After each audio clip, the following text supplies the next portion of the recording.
The hobby that I use was pretty much content creation, so just creating content online and creating content for companies.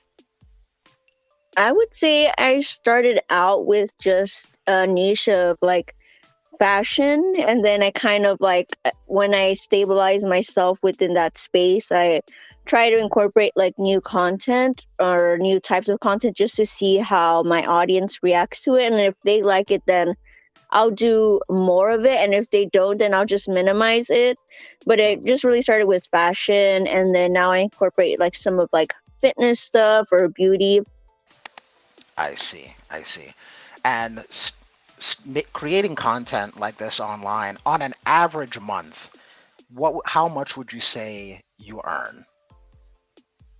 On an average month, I would say it's usually between like 10 to 15,000 on average. That is a nice chunk of change, ma'am. It really is. That, that- what were the steps that you took to get to where you are today?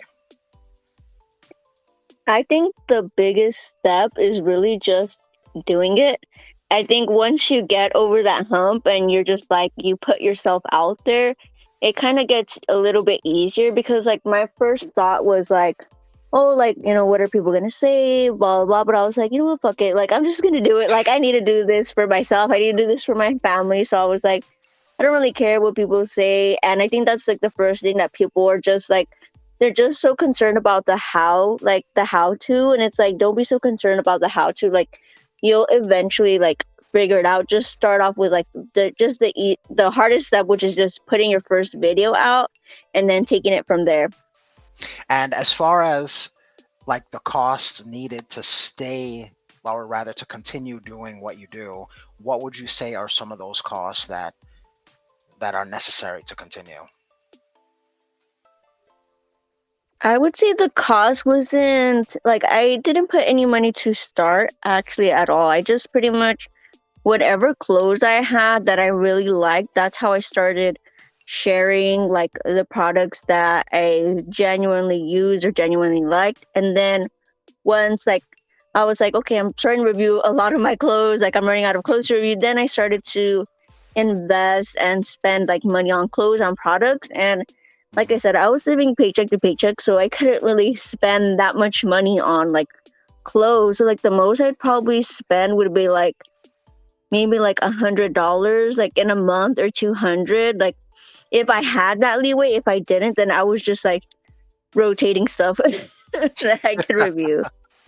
I would say I put about like 3 to 5 hours, and Oh, like I'll wow, probably that's do like, amazing. yeah, I'll probably do like 4 to 5 days a week. Okay. 4 to 5 days a week, and like you said, 5 hours. So that's like 20 hours a week. 20 hours a week, and then you earn about uh, five figures a week. That is amazing. Yeah, and it's just for some days, like if I need to, I'll put in more hours. But yeah, pretty much on average, like 3 to 5 hours a week. I mean, Incredible. not a day. Did I say a week? I mean a day. 3 to 5 hours a day. I'm sorry. 3 to 5 hours a day, right? For about Yeah. 4 to 5 days a Mhm. week. Yeah. Yeah. So that's like 20 hours a week. That's like less than a regular work week. And you're making way more than an average job. That's amazing. The only thing I would say is like probably like a challenge that I face, and I feel like I need to tread carefully is like knowing when to get off your phone. So I feel like I always have to be like on my phone, like engaging with everybody, but at some point, like you need to know, like set that time aside where you're just like, okay, like I've already like, because like when I think about like the amount of time I put in, I'm thinking about more so like producing content, editing content, and doing that kind of stuff. I'm not really factoring in like even after like like I'll still be like commenting back, and like that's just one thing like I feel like I could work on, because my boyfriend will always be like, "Can you just put your phone down?" I'm like, "I have to work." Like that's what I tell him. But at a certain point, you need to know like, okay, like you have a life and you need to not always be replying to comments and stuff like that. If you enjoyed that, which let's be honest, of course you did, you're going to love the entire show. You can get it wherever you get your podcasts, or you can just click the link in the description. And if you like these smaller clips, then you're going to dig the next video that's on your screen right now. I'll see you over there. And as always, don't get beat up out there. Crazy. Nerdy. Cool.